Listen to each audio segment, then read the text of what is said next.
Hello and welcome into Sports Talk on a Budget on this beautiful Wednesday afternoon. Got killed with some snow up here over the weekend in Utah, but we've had some sun the last couple of days, so it's starting to melt off.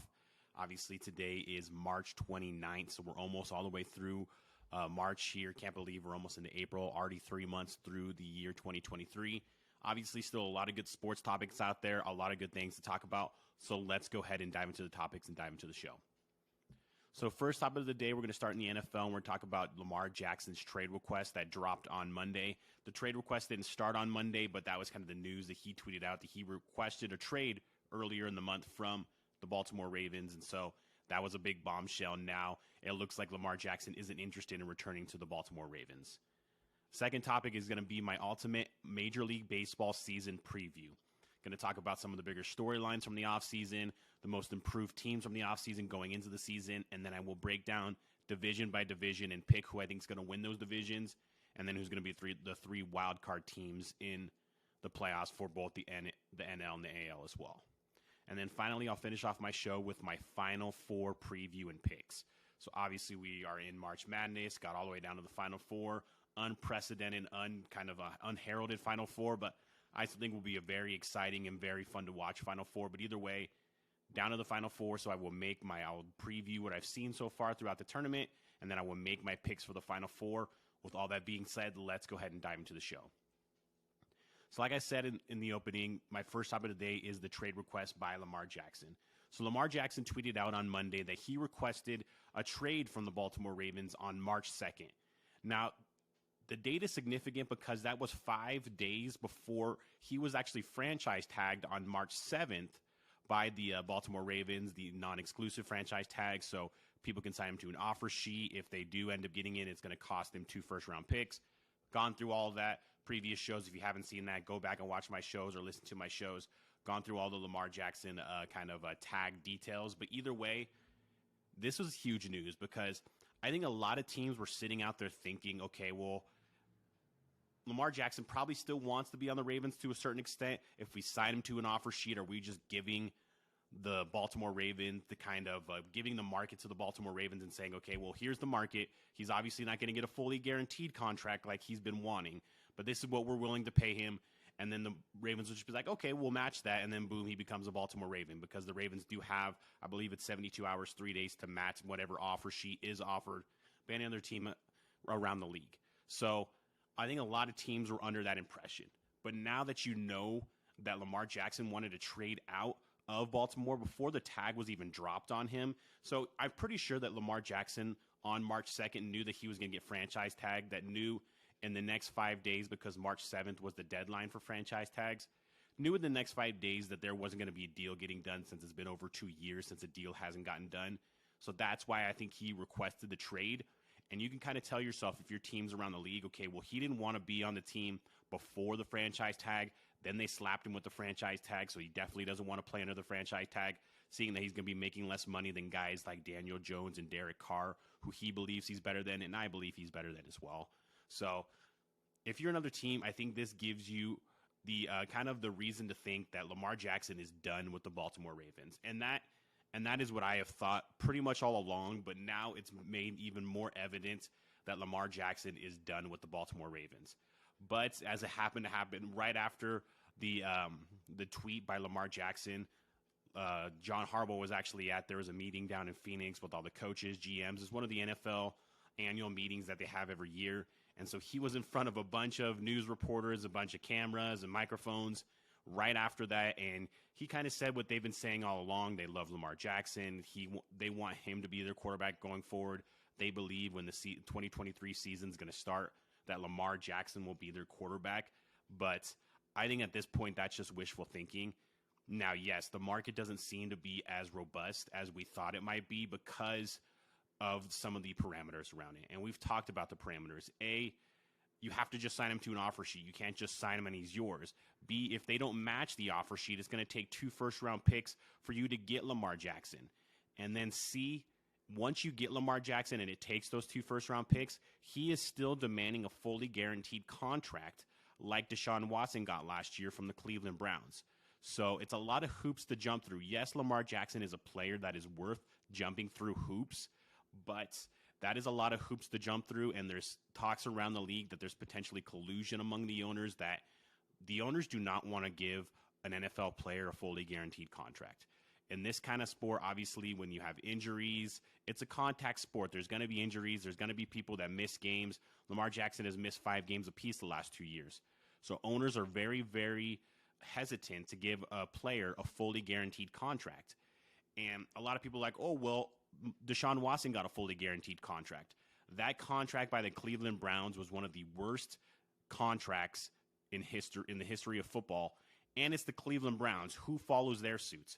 So I think that argument kind of falls on deaf ears because, A, who follows the Cleveland Browns suit and who follows what they want to do? They obviously haven't been successful for a very long time. And B, most people criticized and called out that contract as soon as it was presented, and obviously as soon as it was agreed upon between Deshaun Watson and the Cleveland Browns. So at the end of the day, for me, I think some things are going to have to happen for a trade to actually go down and for Lamar Jackson to actually be on another team next season and not playing with the Baltimore Ravens under the franchise tag. I think, number one, Lamar Jackson is going to have to come off of that stance where he wants a fully guaranteed contract. He's going to have to come to the realization that owners and GMs and organizations around this league are not going to give him that contract. Whether you believe he's worth it or not, obviously he believes he's worth it, but owners are just not going to do that. Like I said with that Deshaun Watson deal, that was a terrible deal that no one was supportive of outside of the Browns. Nobody was supportive, whether it was in the media, whether it was in the league. Every owner looked at the Cleveland Browns and said, what the hell?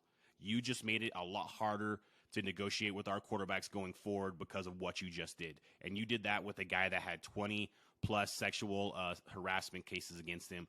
That was a story for another day. We talked about that. But either way, that was terrible. And 2, I think that it's going to have to take just an actual trade. It's going to have to take a straight-up trade. You're not going to do the whole offer sheet and things like that for the Baltimore Ravens. I think this is going to take an actual trade. A team's going to come to the Baltimore Ravens and be like, okay, we're going to do more of a sign and trade. Have Lamar Jackson sign the tag agreement, and then we'll go ahead and negotiate a trade. And then once he comes here, we could talk about a long-term contract and get into that kind of specifics and get into that kind of conversation. Those are the 2 parameters I think that are going to have to be met for this trade, for a Lamar Jackson trade to become realistic. Is like I said, A, he's going to have to come off that fully guaranteed stance, and B, it's going to have to be just a regular trade and not an offer sheet and 2 first-round picks. It's got to have to be a regular negotiated trade. Looking at the market, now a lot of teams, obviously, when he first was tagged, came out and said that they weren't exactly interested. Like the Falcons came out and said they weren't interested. The Raiders came out and said they weren't interested. And some of those teams have moved forward with their own quarterbacks. The Panthers came out and said they weren't interested. The Panthers traded for the number 1 overall pick. They're going to draft most likely C.J. Stroud or Bryce Young. And they're going to go forward with one of those rookie quarterbacks. The Las Vegas Raiders signed Jimmy Garoppolo. They're probably going to go forward with Jimmy Garoppolo, maybe draft another quarterback, and that is going to be their quarterback future. The 2 teams that I think should be interested are, 1, the Indianapolis Colts, and 2, the Atlanta Falcons. The Indianapolis Colts and Atlanta Falcons. So the Atlanta Falcons have the 8th overall pick, and the Indianapolis Colts have the 4th overall pick in this draft. Both spots where I think are too late to get a franchise-level quarterback in this draft, because I believe there's only 2 franchise-level quarterbacks in this draft, and that is Bryce Young and C.J. Stroud. After that, I think there is a pretty big fall-off when you get to guys like Anthony Richardson, Will Levis, and Hendon Hooker because of his age and the injury and things like that, although I think he's got a bigger upside or maybe a higher floor than the 2 other guys I mentioned. But either way, the Colts and the Falcons are kind of in no man's land. The Colts are even worse. I mean, they have really – the only quarterback that they have on their roster right now that has starting experience, like legit starting experience, is Gardner Minshew that they just signed.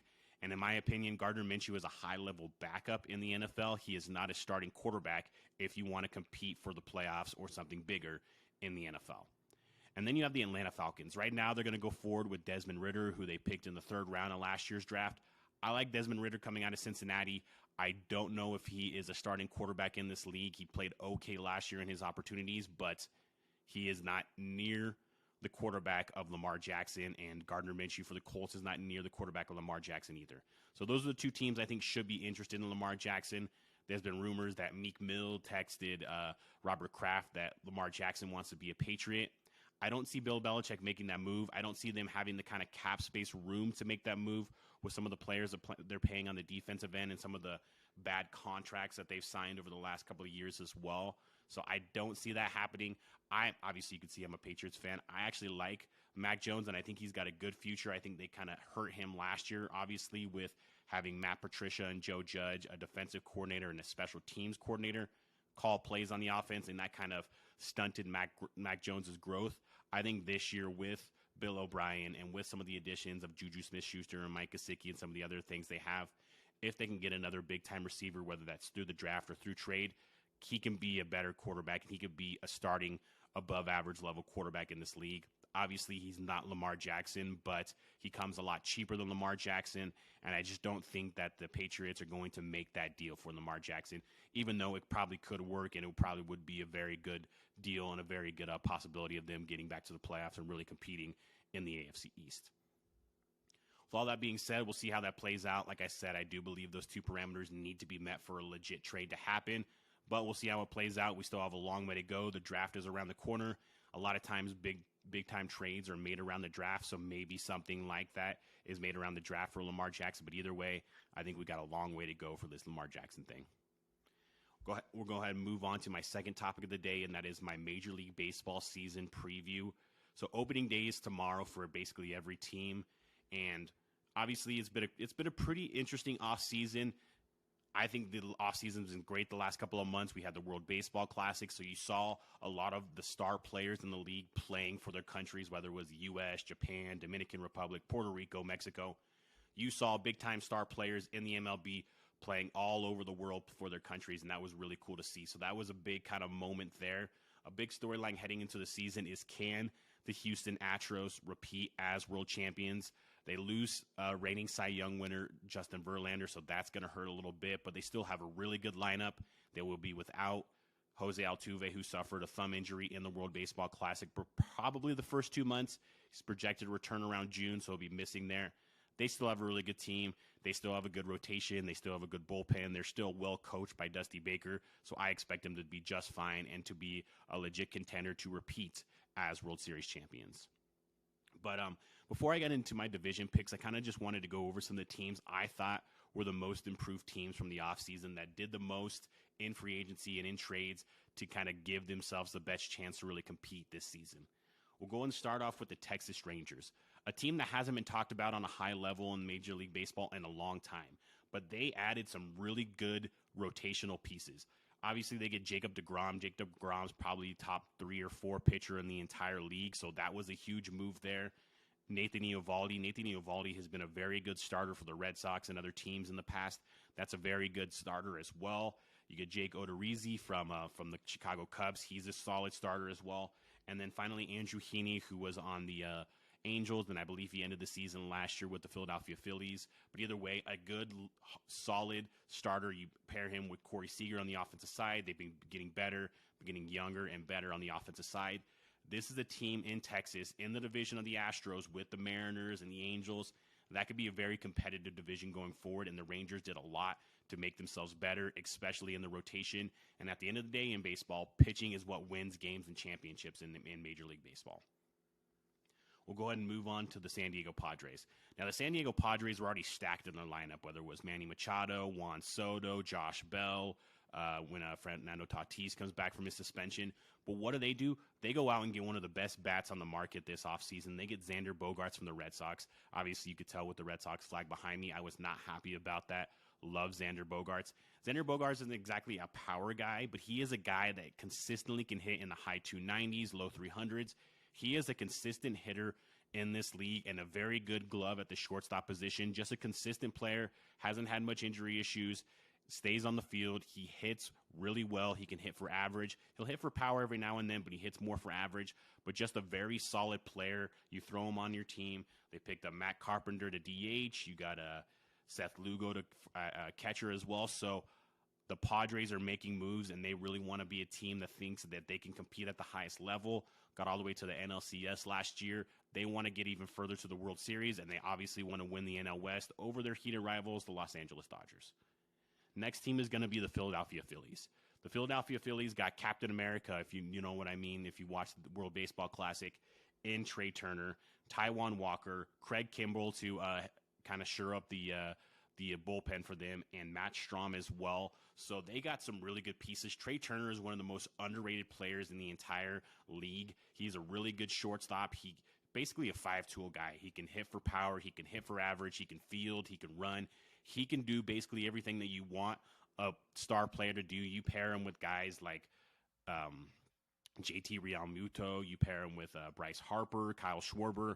Now, the injury to Rhys Hoskins is not great, but still, they have a lot of firepower in that offense. Still a good rotation with guys like Aaron Nola. I think this Phillies team is poised to maybe get back to the World Series. I thought that was a really good pickup to get Trey Turner and some of those other guys as well. And then the last one is going to be the New York Mets.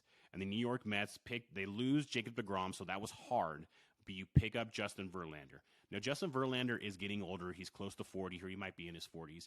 But he's coming off a Cy Young season, obviously a World Series winning season. He still has a lot left in the tank. You pair him with Max Scherzer. They're both kind of up there in age and maybe past their prime a little bit.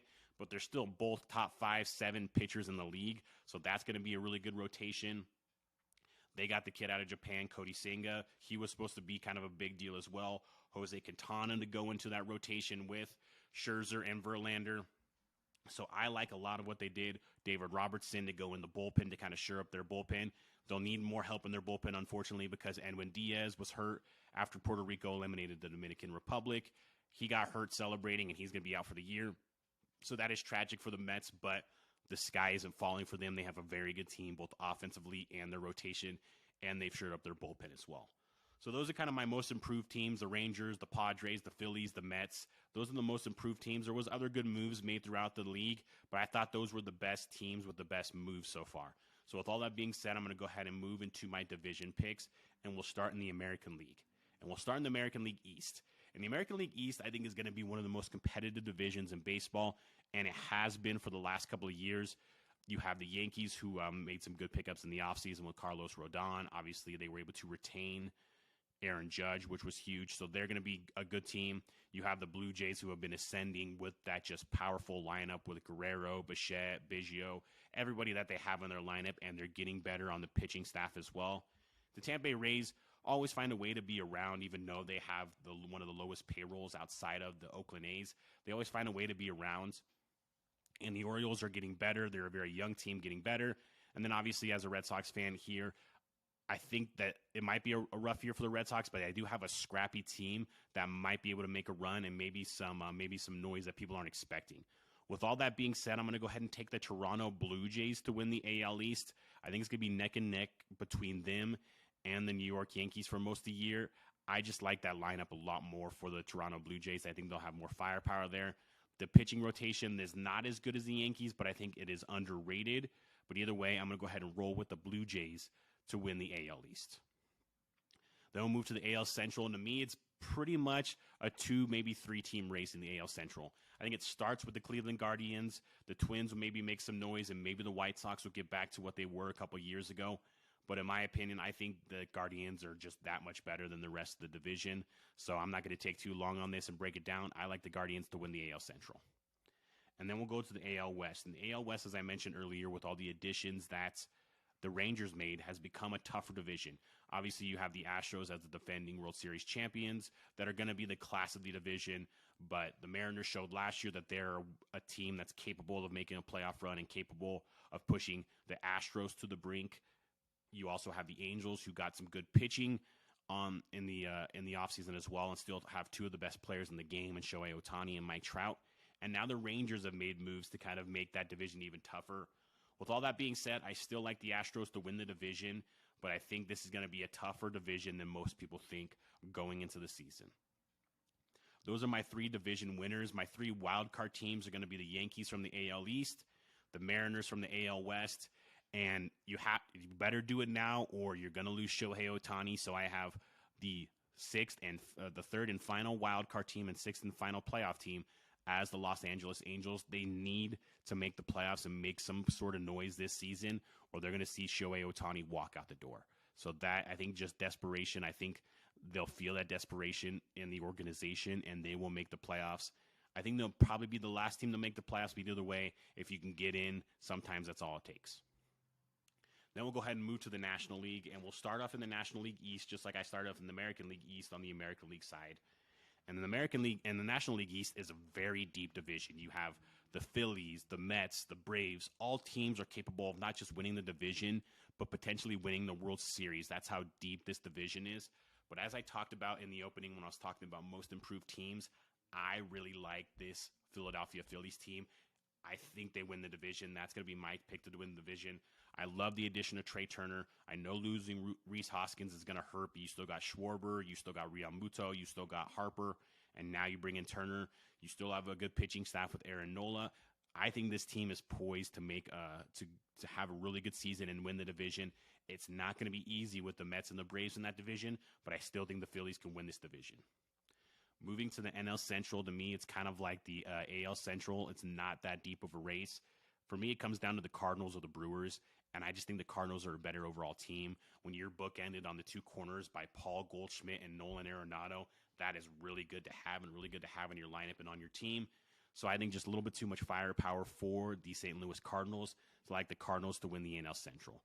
Getting out to the NL West, I think this is going to be a very good race as well between the Dodgers and the Padres. Giants may make a little bit of noise, but I think at the end of the day, it'll come down to the Dodgers and the Padres.